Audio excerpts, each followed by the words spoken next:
어머니.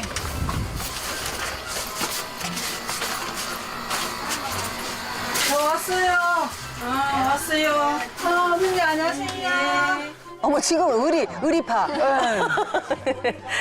제가 노실 때 가면 절대 안 돼요. 아, 제 시간은 엄청 소중한 시간이에요. 어머니 잘 노셨어요? 어머니 저 누구예요? 우리 며느리. 네 어머니 우리 지금 오늘 맛있는 거 해왔는데 같이 해서 먹어요 어머니. 네 조심해서 내려오세요. 고기 얇게 썬 거 냉동실에 넣어놓을 테니까 조금씩 아침에 요양사 쌤 오시면 같이 구워 드세요. 사실 수준급의 요리 실력을 자랑한다는 시어머니. 그 요리하는 거에 대해서 굉장히 좀 무서워했거든요. 근데 그 요리를 엄청나게 쉽게 가르쳐 주셔갖고. 요리 쫑쫑쫑쫑쫑. 네네. 요렇게 쫑쫑 소리라 이 말이가. 네.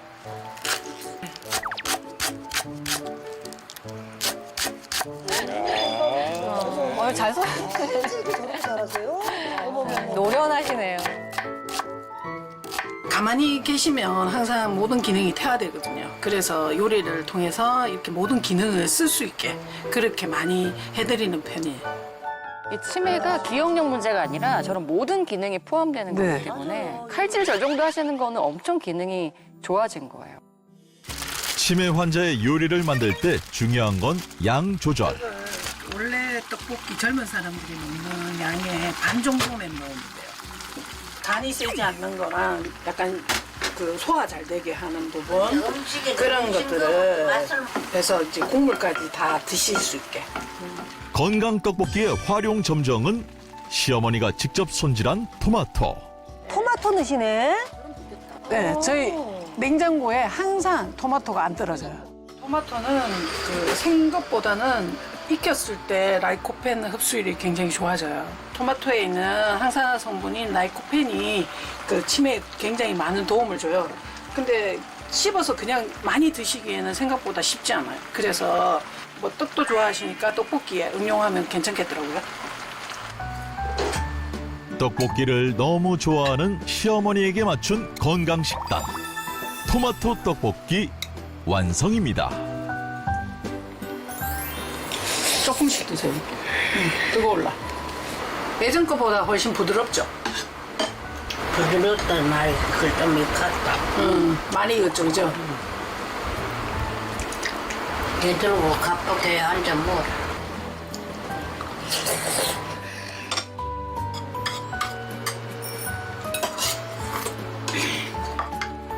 달콤해. 달콤하고 맛있다. 하루 일과 중 가장 중요한 시간이 왔습니다. 바로 시어머니의 숙면을 위해 꼭 필요한 준비 과정이라는데요.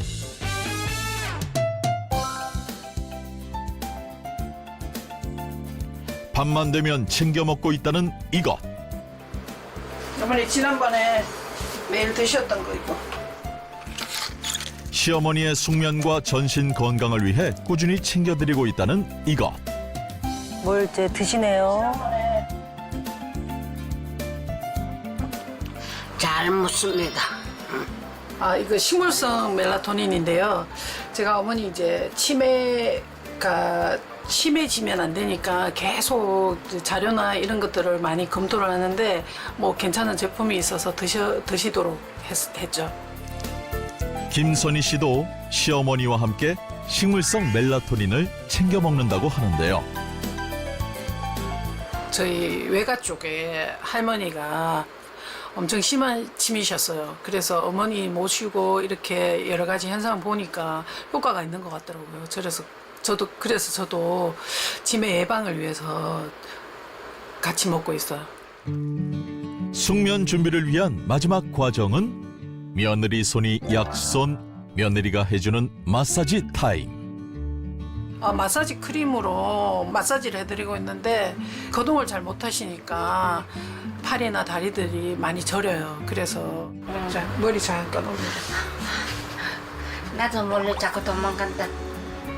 그래도 자꾸 해야 돼요.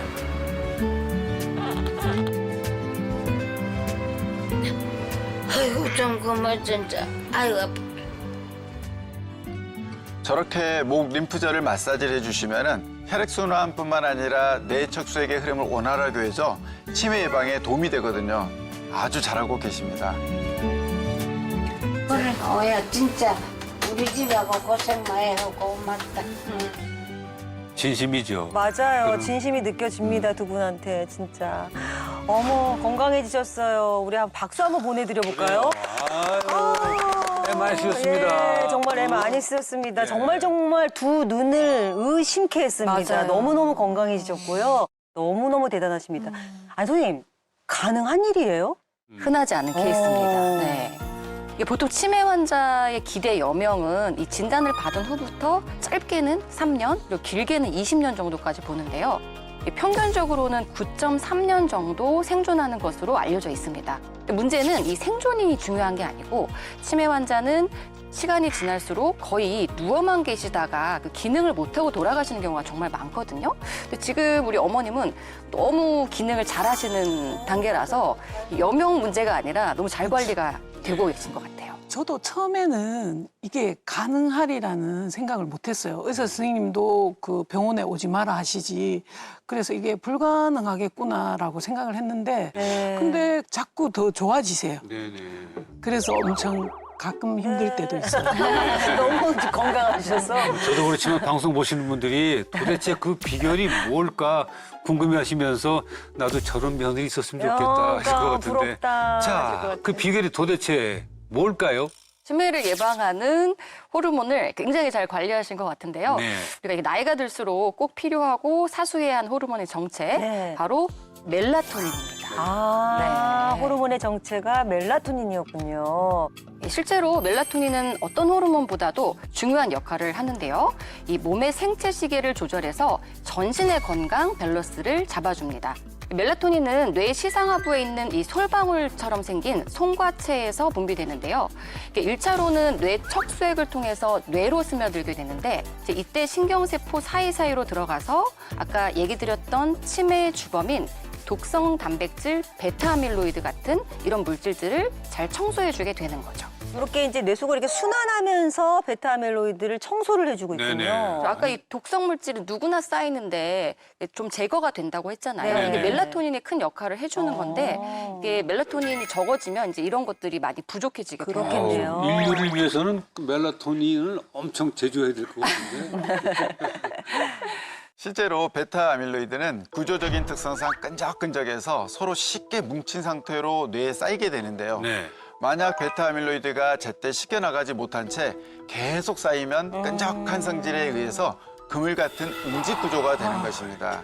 지금 화면을 보시면 첫 번째와 세 번째 사진은 베타 아밀로이드가 응집돼 그물 같은 형태를 띠고 있는데요. 그러네요. 이때 멜라토닌이 투여되면 응집돼 있던 그물 구조는 분해돼서 해체되는 것을 확인할 수 네네네. 있습니다. 풀어지네, 진짜.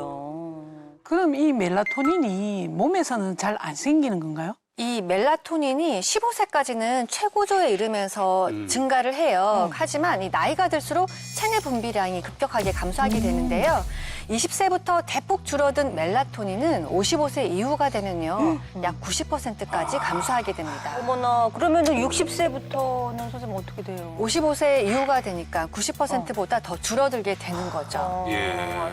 왜 절차도 오십니까? 아니에요. 그래요. 나 멜라토닌 없어요. 생성이 어렵군요. 그리고 멜라토닌을 섭취해야 하는 또 다른 이유가 있는데요. 바로 혈액을 통해 전신혈관으로 퍼지면서 대부분의 신체 기관을 재생하는 회복 호르몬이기 때문입니다. 네, 그래서 제가 그림을 하나 보여드리도록 하겠습니다. 네, 보시면 우리 몸 안에는 약 12만 킬로미터에 달하는 혈관이 이제 어마무시하게 분포가 되어 있는데요. 멜라토닌이 뇌뿐만 아니라 이 전신으로 혈관을 통해서 전신으로 퍼지면서 신장이나 간, 피부 그리고 각종 중추신경계 여러 가지 전신 건강에 다 영향을 미치게 됩니다. 네, 실제 한 연구에 따르면요, 이 피부 세포에 멜라토닌을 주입하자 케라틴 합성이 32%까지 증가가 되었다고 합니다. 즉, 피부 장벽 재생을 도왔다는 말인데요.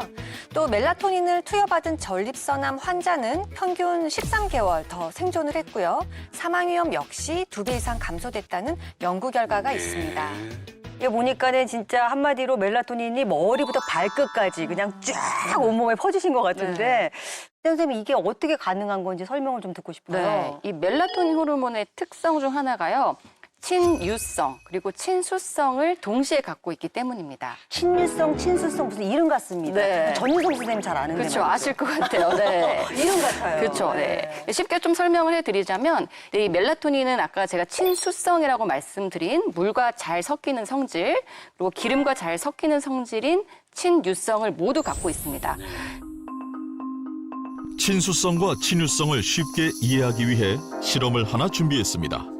2개의 비커에는 물과 물에 잘 녹는 친수성 성질의 액체가 담겨 있는데요.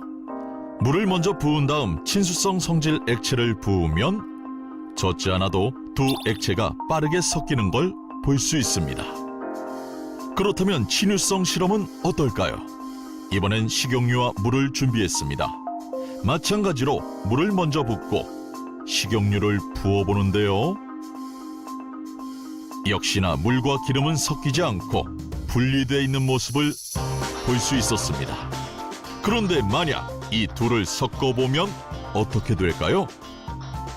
예상했던 것과 달리 물과 기름이 서서히 섞이는 걸 볼 수 있었는데요.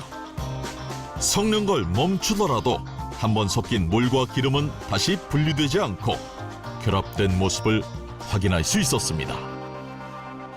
그러니까 멜라토닌이 체내 어디에 가더라도 모든 장기와 세포의 벽을 잘 통과해서 이 역할을 할 수가 있게 되는 거죠. 그렇군요. 그런데 그 일상에서 우리 김선희 씨 어머니가 드셨던 것이 멜라토닌이 아니고 식물성 식물성. 멜라토닌이었어요. 뭐가 다른가 보죠? 네, 식물성 멜라토닌은 식물에서 추출하는데 사람의 분자 구조와 동일하다는 특성을 갖고 있습니다. 뿐만 아니라 식물에서 발견 가능한 비타민, 플라보노이드, 카로티노이드와 같은 영양소가 포함되어 있어 체내의 시너지 효과도 볼 수 있습니다.